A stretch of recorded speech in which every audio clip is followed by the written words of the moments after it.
Poco più che ventenni, distinti, vestiti in modo elegante ed apparentemente pronti ad aiutare il prossimo. È l'identikit dei due giovani che ieri hanno raggirato una coppia di anziani in via Pinelli a Treviso. Le vittime le avevano studiate da tempo. Ieri mattina hanno aspettato che l'uomo ultraottantenne con problemi di salute scendesse per andare a gettare l'immondizia. Questo il racconto della moglie. Quando che si tornasti qua, si vede che io ho visto che era trabulante.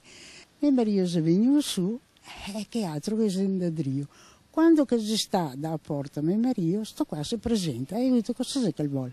Dice siamo mandati dal comune per mandare il busaiotto, che parlo in dialetto, il coso dei immondizie dell'umido e anche i sacchetti che dopo metti, che è una nuova legge, e metti su a terrazza.